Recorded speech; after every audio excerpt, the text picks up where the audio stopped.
Good afternoon, everyone. It's great to be here this afternoon, and I most especially want to say right back to Darla, we are so Maryland proud of you and the tremendous work that you have done. Thank you so much for your leadership in the National Network for Youth. And I want to also acknowledge Melissa Muntz and say we are so proud of you as well, and to thank you for the absolutely incredible work that you are doing in Frederick County at the Student Homelessness Initiative Partnership. And so we want to thank you as well for that. And to all of the champions, the advocates of homeless children and youth from the National Network for Youth, Schoolhouse Connection, Covenant House International, and Family Promise, I want to say to all of you as well, thank you so much, and thank you for being here to show your support today. Now, it is staggering every single time I hear the numbers repeated, and those numbers are 4.2 million youth and young adults experience homelessness each year in the United States of America. That's so hard to understand. That means that nearly 1 in 10 young adults between the ages of 18 and 25, and 1 in 30 teens between the ages of 13 and 17 will have no stable home environment at some point in their lives. And as shocking as those figures are, the knowledge that these surveys are likely undercounting the true impact of the crisis should be so sobering to all of us. This is something that I fought back when I served as Prince George's County's county executive, where we created the Youth Action Board, which spoke to the issue from the perspective of young people and helped us address the crisis. Hearing about this from the point of view of young people made it really real to us who hadn't considered it before. And it really hits home when you're also a mother or a father. And Senator Britt and I, who I want to thank her in her absence, and she's going to be by here as well, but I want to thank her also for the partnership and for working with me on this.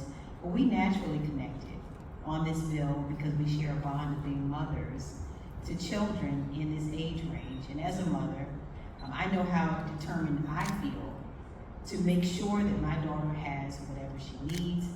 And it's scary to think that the approximately 700,000 unaccompanied minors left to navigate the world are doing so on their own. It's so frightening. Youth, children, and families experiencing homelessness often live in unstable, temporary arrangements like couch surfing or motels, lacking access to stable housing. And what's frustrating is that not every government program counts those situations as homelessness. When families and individuals who are facing these challenges can't access HUD agency resources because they don't fit into the narrow definition, well, then we know that they're falling further through the cracks of a system that has already overlooked them to begin with. What's worse is these short-term situations are often unsafe, putting already vulnerable children and youth in adverse, high-risk situations. We've seen homeless rates rise dramatically in recent years, and with the affordability crisis that is now gripping our country, it only stands to grow worse. So if no one can break the cycle early enough, then we know that extended homelessness at a young age often leads to chronic homelessness in adulthood and continues a generational trend. So it's critical that we intervene now and break these generational cycles. That's why Senator Britt and I introduced this bill, because we've got to do more and more and more, do everything in our power to fix this. We cannot continue allowing the needs of our most vulnerable to exist in the shadows. The Homeless Children and Youth Act would expand the definition of homelessness to ensure that children and youth are eligible for services that will help them to exit homelessness. It also requires annual data to be collected and published on homeless children, youth, and families, and ensures communities can direct funding in a way that is effective to prevent and end homelessness. That way, we won't turn a blind eye to those who are most in need.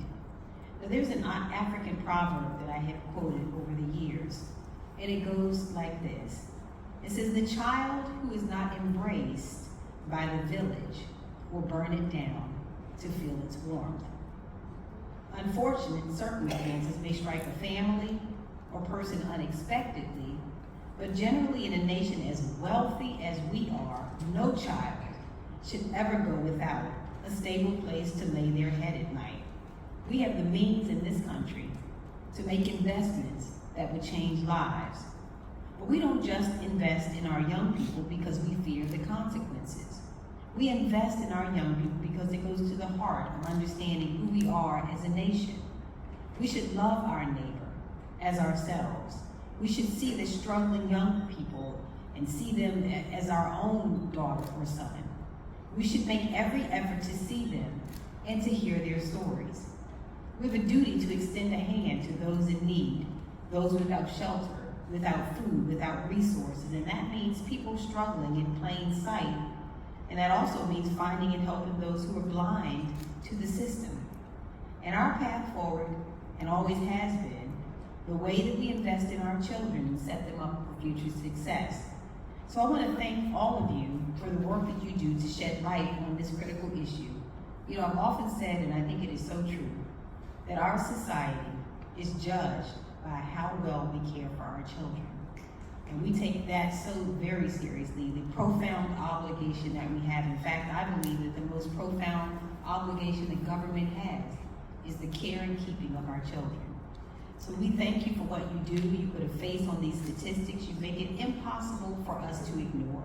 And we thank you for putting your whole heart into this work. It's your work that fills me with hope, and it is in fact your work that will end this crisis. So thank you so much again for your work, and we look forward to continuing until we see an end to a crisis that really is a scourge on our society. Thank you so much, everyone.